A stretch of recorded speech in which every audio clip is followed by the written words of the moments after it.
Hello there, Sunday the 29th of May 2016, Dan here from Essex, United Kingdom. Very sunny today and it's about 20 degrees I would imagine. Nice and humid as well, and I like this because sort of reminds me of my time that I spent in the tropics really.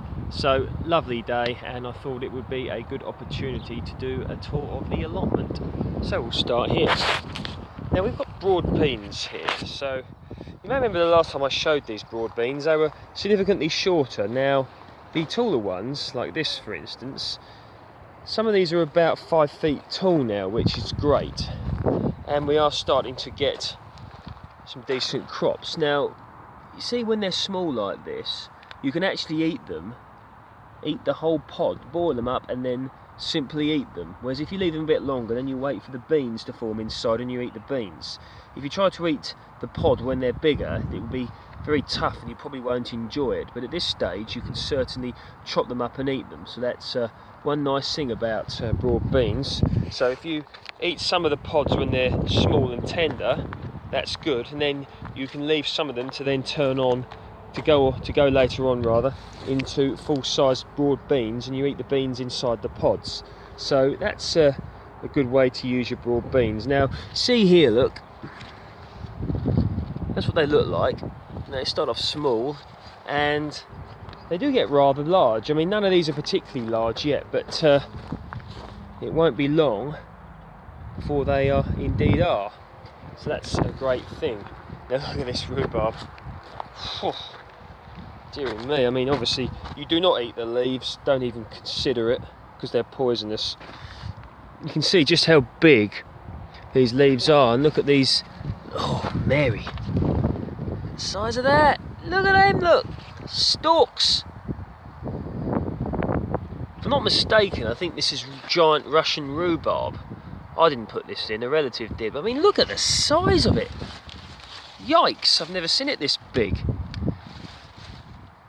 Whew. I'm going to take some of this home. Absolutely unbelievable. Has anyone out there got rhubarb as big as this? I've not. It wasn't this big last year. Okay, anyway, there it is. Good. So we've got a few brassicas left from last year. With a cabbage there. Kale, sorry, not kale, rhubarb chard, Swiss chard here, and some cabbages. And then got here, look, some tomatoes that will grow up. Just a few plants. And here, look, sweet corn. So these, of course, will grow a lot taller than this, maybe 6-7 foot high, even 8 feet in some cases. Hopefully 2 or even better 3 cob corns from each one, corn cobs. Now you see here, got some brassicas in here, so this is good. Now it's very important that you must remember, now where these sweet corn plants are, you will remember that that's where brassica cage was. Now you don't want to be growing brassicas in the same place year after year after year, and do you know why? Because you can get club root. You need to learn about crop rotation. You do not want club root under any circumstances because it stunts the plants and it's awful to get rid of.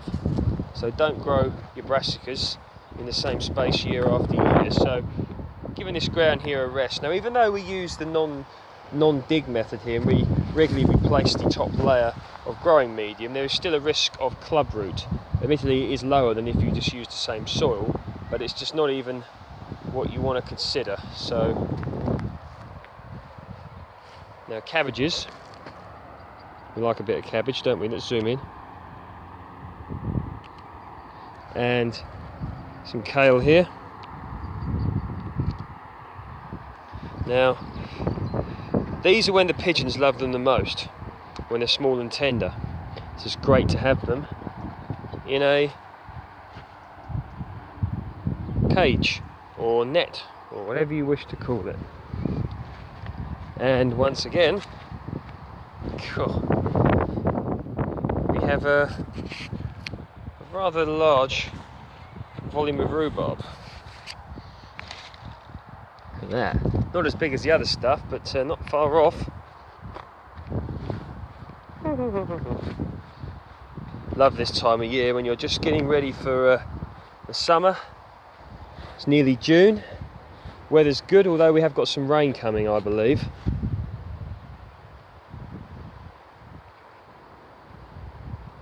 And onions, look.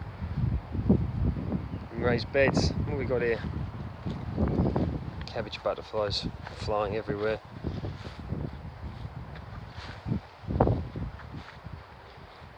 Onions or garlic, I can't remember which. You really can see just the sheer volume of things we've got in here. 130 square metres. I mean, look at that. I think this is around £48 a year to rent or something. I mean, that is cheap as chips, isn't it? And we've got here the compost bins. Wheelbarrow. No allotment should be without one.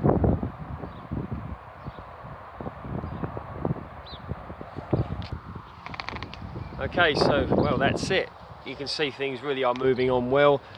The weather is more or less perfect for it. We're getting, you know, relatively sustained periods of hot or, you know, warm weather followed by rain. So of course the plants love this, and the humid conditions are also helping some of the tropical things come along that are in the polytunnel.